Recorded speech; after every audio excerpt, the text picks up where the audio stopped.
పిన్నెల్లి సోదరులు సరెండర్ అయ్యారు.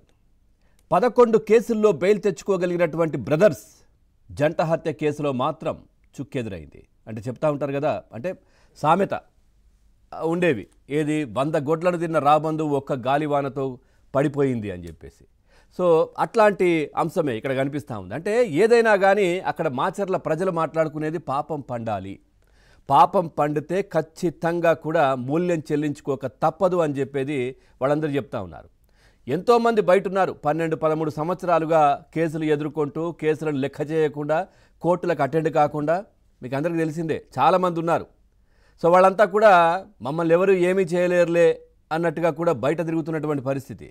సో ఖచ్చితంగా ఏదో ఒక రోజు మూల్యం చెల్లించుకోక తప్పదు అని ఆంధ్రప్రదేశ్ రాష్ట్ర ప్రజలు మాత్రం చాలా సీరియస్గా మాట్లాడుతున్నటువంటి పరిస్థితి కనిపిస్తోంది. ఇది ఎగ్జాంపుల్గా తీసుకొని, ఎందుకంటే 11 కేసుల్లో బెయిల్ తెచ్చుకొని వీళ్ళు బయట దర్జాగా తిరిగినప్పటికీ కూడా ఈ జంట హత్య కేసులో మాత్రం ఆ దేవుడు చూస్తూ ఊరుకోలేదు. ఖచ్చితంగా వాళ్ళకు రిమాండ్ పడింది 14 రోజులు. దీంట్లో ఖచ్చితంగా శిక్షలు పడతాయంటూ కూడా ఆ బాధిత కుటుంబ సభ్యులు కావచ్చు, లేదంటే ఆ గ్రామస్తులు ప్రజలు అందరూ మాట్లాడుతున్న పరిస్థితి. ఇక బెయిల్ కోసం ఇటు హైకోర్టు సుప్రీంకోర్టుకు వెళ్ళినా ఊరట లభించలేదు. సుప్రీంకోర్టు ఆదేశాలతో కోర్టుకు సరెండర్ అయ్యారు ఈ బ్రదర్స్. ఇక పిన్నెల్లి బ్రదర్స్ ఏ విధంగా సరెండర్ అయ్యారు అదంతా కూడా మనం చూసాం. దీంతో కోర్టు 14 రోజుల రిమాండ్ కూడా విధించింది. అనంతరం పిన్నెల్లి బ్రదర్స్ని నెల్లూరు జైలుకు తరలించారు పోలీసులు. మరి నెల్లూరు జైలుకు ములాఖతులో జగన్మోహన్ రెడ్డి వస్తారా? ఎందుకంటే గతంలో ఏదైతే ఈవీఎం బద్దలు కొట్టినప్పుడు, ఆ బాక్స్ బద్దలు కొట్టినప్పుడు జగన్మోహన్ రెడ్డి వీరు జైల్లో ఉన్నటువంటి సమయంలో వచ్చి పరామర్శించి, ఆ తర్వాత వాళ్ళంతా ఆ వీడియో ఫేక్ అని చెప్తున్నప్పటికీ కూడా మరి జగన్మోహన్ రెడ్డి వీళ్ళతో ములాఖాత్ అయిన తర్వాత బయటకు వచ్చి ఆ జైలు బయట పలగొట్టారు. అయితే ఏంటి, అక్కడ ఏదో జరుగుతోంది అందుకే పగలగొట్టారు అంటే వాళ్ళేదో తప్పించుకునే ప్రయత్నం చేస్తే జగన్మోహన్ రెడ్డి ఇరికించినట్టు అయిపోయింది అక్కడ. సో వాళ్ళు మేము కాదు, మేము చేయలేదు, ఏదో జరిగింది, పాము వచ్చింది, అందులో ఏదో జరిగింది, అందుకే ఏదో జరిగింది అనేది చెప్తా ఉంటే మరి దాంట్లో అన్నీ ఈ విధంగా పగలగొట్టారు అయితే ఏంటి అనే విధంగా జగన్మోహన్ రెడ్డి మాట్లాడారు. సో అట్లా పిన్నెల్లి బ్రదర్స్ అప్పుడే అరే ఎందుకు వచ్చారా నాయన, ఈ ఏదో మమ్మల్ని చూసిపోదామని వచ్చేస్తే మమ్మల్ని ఇరికించేటట్టున్నాడు కదా అని చెప్పి అప్పుడే అనుకున్నారంట. సో పిన్నెల్లి రామకృష్ణారెడ్డి ముఖ్యంగా ఆయనే ఉన్నారు జైల్లో.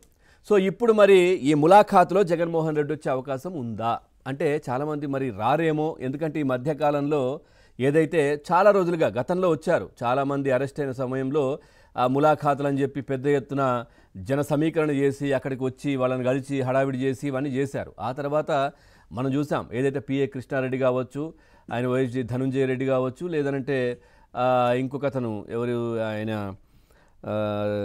బాలాజీ గోవిందప్ప, వీళ్ళు అరెస్ట్ అయిన దగ్గర నుంచి కూడా ఆ తర్వాత ములాఖాతులు బంద్ చేశారు, రాలేదు. ఆ తర్వాత చెవిరెడ్డి ప్రస్తుతం ఉన్నారు, ఆయన దగ్గరికి రాలేదు. ఆ తర్వాత జోగి రమేష్ రిమాండ్లో ఉన్నారు, ఆయన దగ్గరికి రాలేదు. సో ఇట్లా మరి రావట్లేదు. కానీ ప్రస్తుతం మరి ఇప్పుడు ఎవరైతే ఈయన ఉన్నారో ఈ పిన్నెల్లి బ్రదర్స్, మరి ఇప్పుడు ఈ సమయానికి మరి జగన్మోహన్ రెడ్డి ములాఖాతుకు వస్తారా అనే చర్చనైతే జరుగుతూ ఉంది. చాలామంది చెప్తా ఉన్నారు వచ్చే అవకాశాలు అయితే ఉండవు అంటూ కూడా చాలామంది మాట్లాడుతున్నటువంటి పరిస్థితి. మరి చూడాలి. ఎందుకంటే ఒకవేళ వచ్చినా మనం చూసాం ఏదైతే పరకామణ కేసుకు సంబంధించి 72,000 అయితే ఏంటి, చిన్న కేసే కదా, చిన్న దొంగతనమే కదా, అంతదానికే ఇంత చేస్తారా అంటూ కూడా ప్రెస్ మీట్లు పెట్టి మాట్లాడారు. ఆ తర్వాత అదేదో గుడిలో లడ్డు అట కదా, అదేదో గుడిలో అంటే మొత్తం యావత్ ప్రపంచమంతా తెలుగు వాళ్ళు కావచ్చు, అందరూ ఎవరైనా కానీ భగవంతుని నమ్మే వాళ్ళందరూ కూడా ఒక పవిత్రంగా భావించేటటువంటి ఆ లడ్డూ ప్రసాదాన్ని, తిరుమల లడ్డూ ప్రసాదాన్ని అదేదో గుడిలో లడ్డు అట కదా, ఏదో కల్తీ నెయ్యి అట కదా, ఏదో హడావిడి చేస్తూ ఉన్నారట కదా, అదేదో గుడి. మరి ఆ గుడి పేరు కూడా చెప్పడానికి ఇబ్బంది పడ్డటువంటి జగన్మోహన్ రెడ్డి గారు మరి ఈసారి కూడా ఇక్కడ వీళ్ళని కలిసి 2 మర్డర్లు కదా, మరి జంట హత్యలే కదా, దానికే ఇలా చేస్తారా అని ఏమైనా మాట్లాడతారా? మరి ఏం చేస్తారు? ఇప్పటికి కూడా మరి మంచి వాళ్ళు అంటారా? ఇప్పటికి కూడా మరి ఇదంతా కూడా కావాలని చేస్తున్నారని చెప్తారా? మరి ఇది ఖచ్చితంగా ఆలోచన చేయాల్సినటువంటి అంశం. సో పూర్తిగా మరి ఇప్పుడు పాత కేసులు తర్వాత 11 కేసుల్లో బెయిల్ మీద ఉన్నారు. అవన్నీ కూడా మళ్ళీ చర్చకు వచ్చే అవకాశాలు ఉంటాయి. అవన్నిట్లో కూడా ముఖ్యంగా ఈ జంట హత్య కేసులో మాత్రం ఖచ్చితంగా శిక్షలు పడే అవకాశం ఉందని ఆ కుటుంబ సభ్యులు మాట్లాడుతున్నారు. మరి ఇప్పుడు ఇదంతా కూడా జైలు కావచ్చు, కోర్టు కావచ్చు, ఈ ప్రొసీడింగ్స్ అన్నీ కూడా జరుగుతున్న నేపథ్యంలో మరి ఏం జరగబోతోంది ఏంటి ఈ అంశానికి సంబంధించి మనం చర్చలోకి వెళ్దాం. చర్చలో పాల్గొంటున్నారు టీడీపీ పార్టీ అధికార ప్రతినిధి ఎస్పీ సాహెబ్ గారు. సాహెబ్ గారు నమస్కారం. అట్లాగే ఇటు రాజకీయ విశ్లేషకులు సీనియర్ జర్నలిస్ట్ దుర్గా కుమార్ గారు. నమస్కారం సార్ దుర్గా కుమార్ గారు. అట్లాగే బీజేపీ నుంచి మాలకొండయ్య గారు మరి కాసేపట్లో జాయిన్ అవుతారు. దుర్గా కుమార్ గారు, ఏంటి సార్ మీ విశ్లేషణ? వీళ్ళకైతే 14 రోజుల రిమాండ్, 11 కేసుల్లో బెయిల్ తెచ్చుకున్నప్పటికీ ఇందాక అన్నట్టుగా ఖచ్చితంగా మూల్యం చెల్లించుకోక తప్పదు, ఏదో ఒక కేసులో మాత్రం ఇరకడం ఖాయం. ఆ విధంగా ఇప్పుడు దొరికిపోయినట్టుగా తెలుస్తూ ఉంది. ఎందుకంటే మనం గతంలో చూసాం, ఎగ్జాంపుల్ వంశీ కేసు. ఆయన ఏదో టీడీపీ కేంద్ర కార్యాలయం పైన దాడికి సంబంధించి ఒక వ్యక్తి కంప్లైంట్ చేస్తే ఆయనను కిడ్నాప్ చేసే క్రమంలో అసలు ఏమి